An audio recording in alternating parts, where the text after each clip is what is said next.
ವೀಕ್ಷಕರೇ ನಮಸ್ಕಾರ.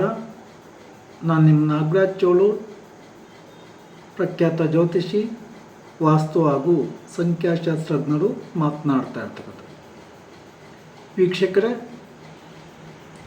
ಇವತ್ತಿನ ಸಂಚಿಕೆಯಲ್ಲಿ ವಾಸ್ತುವಿಗೆ ಸಂಬಂಧಪಟ್ಟಂಥ ಅತಿ ಮುಖ್ಯವಾದ ವಿಚಾರಗಳನ್ನು ತಿಳಿಸ್ಕೊಡ್ತಾ ಇದೆ. ವೀಕ್ಷಕರೇ, ಈ ವಾಸ್ತುವಿಗೆ ಸಂಬಂಧಪಟ್ಟ ವಿಚಾರಗಳಲ್ಲಿ ಈ ತಪ್ಪುಗಳನ್ನು ಯಾವುದೇ ಕಾರಣಕ್ಕೂ ಮಾಡಿಕೊಳ್ಳಕ್ಕೆ ಹೋಗಬೇಡಿ. ಏನೇನು ತಪ್ಪುಗಳಾಗ್ತವೆ ಅಂತ ಅಂದಾಗ ಅದನ್ನು ಗಮನಿಸ್ತಾ ಹೋದಾಗ ನಾವು ಮುಖ್ಯ ದ್ವಾರವನ್ನು ಮೊದಲಿಗೆ ತೆಗೆದುಕೊಂಬೋಣ. ಈ ಮುಖ್ಯ ದ್ವಾರವನ್ನು ಸದಾ ಶುದ್ಧವಾಗಿ ಇಟ್ಕೊತಕ್ಕಂಥದ್ದು ಅತ್ಯಂತ ಶುಭಪ್ರದ. ಅಂದರೆ ಒದ್ದೆ ಬಟ್ಟೆಯ ನೀರಿನಿಂದ ಒರೆಸ್ತಾ ಇದ್ದರೆ ವಾರಕ್ಕೊಮ್ಮೆ ಶುದ್ಧಿ ಮಾಡಿ ಅರಿಶಿನ ಕುಂಕುಮ ಹಚ್ಚಿ ಆ ಮನೆಯ ಮುಖ್ಯ ವಸ್ತಿಲು ಏನಿದೆ ಅಲ್ಲಿ ಪೂಜೆ ಮಾಡ್ತಕ್ಕಂಥದ್ದು ಆ ಮನೆಯ ಶ್ರೇಯಸ್ಸಿಗೆ ಕಾರಣ ಆಗ್ತದೆ.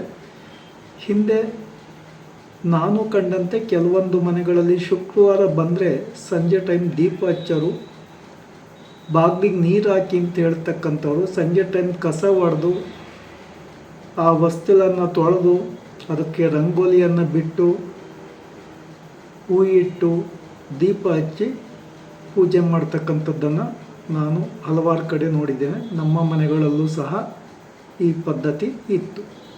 ಇತ್ತೀಚೆಗೆ ಕಟ್ತಾ ಇರ್ತಕ್ಕಂಥ ಒಂದು ಮನೆಗಳಲ್ಲಿ ಸರಿಯಾದ ರೀತಿಯಲ್ಲಿ ಮುಖ್ಯ ಬಾಗಿಲೇ ಇರೋದಿಲ್ಲ.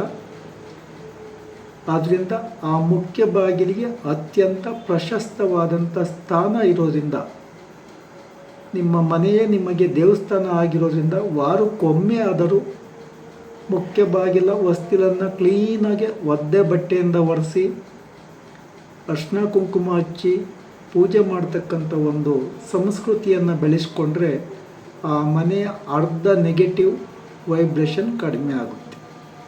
ಹಾಗೆ ಒದ್ದೆ ಬಟ್ಟೆಯಿಂದ ಬೇಕಾದರೆ ಆ ಕದ ಬಾಗಿಲು ಮುಚ್ಚೋದು ತೆಗೆಯೋದು ಏನಿದೆಯೋ ಅದು, ಅಥವಾ ಕಬ್ಬಿಣದ ಗೇಟ್ ಇದ್ದರೆ ಅದನ್ನು ಒರೆಸಿ ಶುದ್ಧಿ ಮಾಡಿ, ನಿಮ್ಮ ದಾರ ಅಂದ ವಸ್ತಿಲು ಏನಿದೆಯೋ ಅದು ಮೇಲ್ಗಡೆ ಕೆಳಗಡೆ ಎಡಬದಿ ಬಲಬದಿ ಎಲ್ಲ ಕಡೆಯೂ ಶುದ್ಧವಾಗಿ ಒರೆಸಿ ನಿಮ್ಗೆ ಇಷ್ಟವಾದಂಥ ಒಂದು ದಿನದಲ್ಲಿ ಶುಕ್ರವಾರಗಳೊಂದು ಪೂಜೆ ಮಾಡ್ತಕ್ಕಂಥದ್ದು ವಾಡಿಕೆ ಜಾಸ್ತಿ ಇದೆ. ಹಾಗೆ ಶುಕ್ರವಾರ ಸಂಜೆ ಕೆಲವರು ಹಣ ಕೊಡೋದಿಲ್ಲ.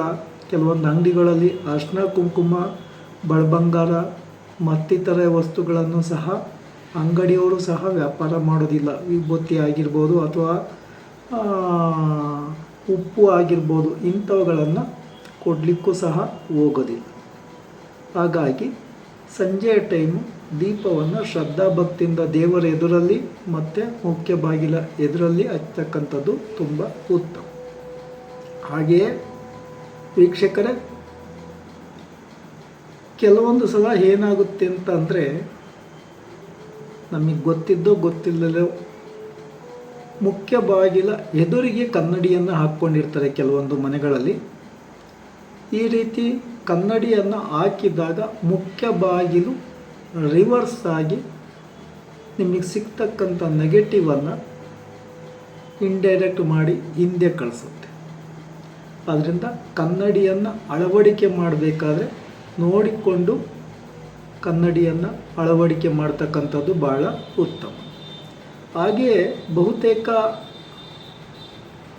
ವಿಚಾರಗಳಲ್ಲಿ ನಿಮ್ಮ ಮನೆಗಳಲ್ಲಿ ಅನಗತ್ಯ ವಸ್ತುಗಳು ಇದ್ದಾಗ, ಅದು ಬೊಂಬೆ ಆಗಿರ್ಬೋದು, ಹಳೆಯ ಬಟ್ಟೆ ಆಗಿರ್ಬೋದು, ಹಳೆಯ ಶೂ ಚಪ್ಪಲಿಗಳಾಗಿರ್ಬೋದು, ಪೇಪರ್ಸ್ ಆಗಿರ್ಬೋದು, ಅಥವಾ ಯೂಸೇಜ್ ಇಲ್ದಲ್ಲಿರೋ ವಸ್ತುಗಳನ್ನು ಅನಗತ್ಯವಾಗಿ ಸ್ಟಾಕ್ ಇಟ್ಕೊಳ್ತಕ್ಕಂಥ ವ್ಯವಸ್ಥೆ ಮಾಡ್ಕೋಬೇಡಿ.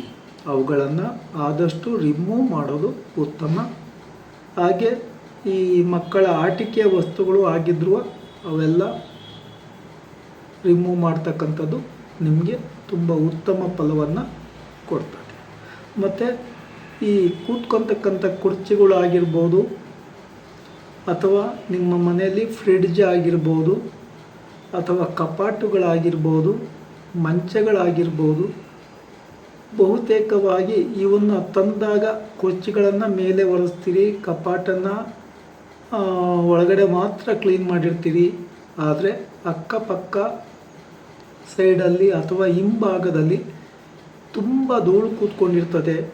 ಅಂಥವುಗಳನ್ನು ಸಹ ಕ್ಲೀನ್ ಮಾಡ್ತಕ್ಕಂಥದ್ದು ಬಹಳ ಉತ್ತಮ. ಅದು ಮಂಚದ ಕೆಳಗಡೆಯೂ ಅಷ್ಟೇ ಬಲೆಯೆಲ್ಲ ಕಟ್ತಾ ಇರ್ತದೆ, ಅವೆಲ್ಲ ಸ್ವಚ್ಛಗೊಳಿಸ್ಕೊಂಡಿರ್ತಕ್ಕಂಥದ್ದು. ಕುರ್ಚಿಯ ಹಿಂಬದಿಯಲ್ಲೂ ಸಹ ಬಲೆ ಇರ್ತಕ್ಕಂಥ ಸಾಧ್ಯತೆಗಳಿರ್ತವೆ. ಅಂಥವುಗಳನ್ನೆಲ್ಲ ನೀವು ಎಷ್ಟು ಸ್ವಚ್ಛತೆಯಿಂದ ಶುಭ್ರತೆಯಿಂದ ಇಟ್ಕೊಂಡಿರ್ತೀರೋ ಅಷ್ಟು ಉತ್ತಮವಾದಂಥ ಫಲಾಫಲಗಳು ನಿಮಗೆ ಸಿಗ್ತವೆ. ಇನ್ನು ಕೆಲವೊಂದು ಸಂದರ್ಭಗಳಲ್ಲಿ ನೀವು ಬಾಗಿಲ ಎದುರಿಗೆ ಕಾಲು ಚಾಚಿ ಕೂತ್ಕೊಂಬೋದು ಅಷ್ಟೊಂದು ಉತ್ತಮ ಅಲ್ಲ ಅಂತೇಳಿ ವಾಸ್ತು ಹೇಳ್ತದೆ. ಬಾಗಿಲಿಗೆ ಎದುರಾಗಿ ಮಂಚವನ್ನು ಹಾಕಬಾರ್ದು ಅಂತಕ್ಕಂಥದ್ದಾಗಿ ಹೇಳ್ತದೆ. ಅಂತಹ ಸಿಚುಯೇಷನ್ ಬಂದಾಗ ಸಣ್ಣ ಕಟನ್ಸ್ ಹಾಕ್ಕೊತಕ್ಕಂಥದ್ದು ತುಂಬ ಉತ್ತಮ ಅಂತಕ್ಕಂಥದ್ದಾಗಿ ವಾಸ್ತುವಿನ ವಿಚಾರಗಳಲ್ಲಿ ತಿಳಿಸಿರ್ತಾರೆ. ವೀಕ್ಷಕರೇ, ವಾಸ್ತುವಿಗೆ ಸಂಬಂಧಪಟ್ಟಂಥ ಸಾಕಷ್ಟು ವಿಚಾರಗಳು ಇರ್ತವೆ. ಇನ್ನಷ್ಟು ಮತ್ತಷ್ಟು ವಿಚಾರಗಳನ್ನು ಮುಂದಿನ ಸಂಚಿಕೆಗಳಲ್ಲಿ ತಿಳಿಸ್ಕೊಡ್ತೇನೆ. ಈ ವಿಡಿಯೋ ಇಷ್ಟ ಆಯಿತು ಅಂದರೆ ಲೈಕ್ ಮಾಡಿ, ಶೇರ್ ಮಾಡಿ, ಸಬ್ಸ್ಕ್ರೈಬ್ ಆಗಿ, ನನ್ನ ಪೇಜನ್ನು ಫಾಲೋ ಮಾಡಿ, ಆಲ್ ಐಕನ್ ಒತ್ತಿ, ಬೆಲ್ ಐಕನ್ ಒತ್ತಿ. ನಮಸ್ಕಾರ.